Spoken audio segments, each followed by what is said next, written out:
What do you get when you throw an owner in front of the house in the vineyards? A lot of beautiful vines. And the creation of our newest wine, our Signature Series Viognier. The owner is Mr. Al Schornberg, owner of Keswick Vineyards. The vines he tended to was the Viognier, and we kept those vines separate and we made a Signature Series Viognier, an endorsement of sorts of a style of wine that he likes. Unapologetically big, bold, oaky, 10 months in oak, new French oak. It's a Viognier that is not for the faint of heart, that gets officially released in the tasting room this weekend. So I'm going to turn it over to him, and he's going to tell you the story about how this wine came about, you know, his involvement in it, and I'll tell you why you need to come to the tasting room to taste this and buy it. Because we only made 47 cases, it ain't going to last long. Actually, there is an interesting story to this wine, at least the vines. When you got married, you and Kathy in August, we had the ceremony here right in front of the vineyard. And at the time, the training system that we used for the vines was called Ballerina, which is not the prettiest training system compared to VSP, where everything is nice and orderly. So I insisted that they put the vines in VSP, and of course they didn't. So I had to go out there and do it myself. Yeah.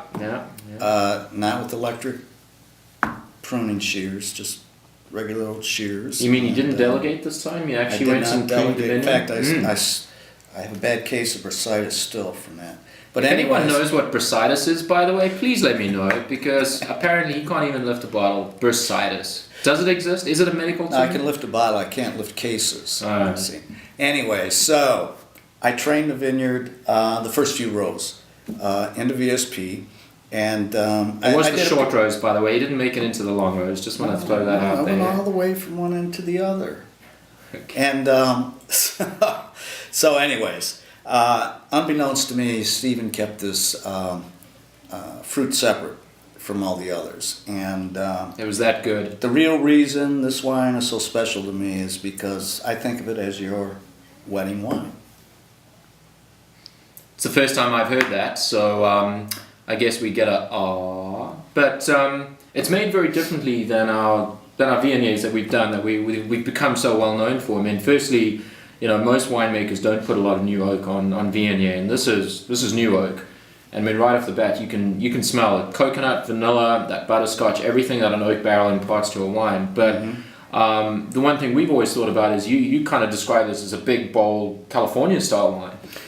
Yeah, I mean, if it was a blind tasting, I might even think it was a California Chardonnay. Now, everyone may not be looking for something like that in a Viognier, but it's really different, and it's worth taking a look-see just to see what the variance is between Viogniers from one end of the scale to the other, and this definitely is on the big, bad, bold end of Viognier. Yeah, so very similar to the man that crafted the fruit. Now, it's also a 2009. It's been in the bottle for almost a year, and you know, it's an unapologetically big, massive wine. It hits you up front, it hits you on the palate, and it's not disappearing. It's kind of like that house guest you can't get rid of. It just sits and sits and sits.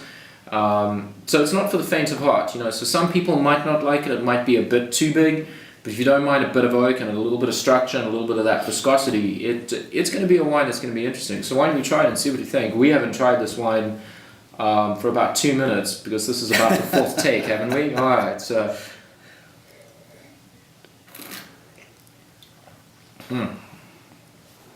You know, they say Viognier can't hold up over time, but I'm betting this is a 10-year Viognier. Okay. The other thing we got to think of, it's priced like a Virginia Viognier, even though it's the quality of an $80 California Chardonnay. Isn't that what you were trying to say? So it's still at $26.95, 47 cases made. So this is not going to be in the tasting room long. So come and see us, come and visit us, try the new wine. You might even bump into this guy. You can pick his brain about what he did and how he's going to get involved in harvest this year. Right? You can help us out this year? Yeah. But I do have that bursitis. That bursitis. you know. But Signature Series Viognier, very excited. Your endorsement. Can't think of a better wine to release tomorrow. Cheers. Cheers to you. See you around.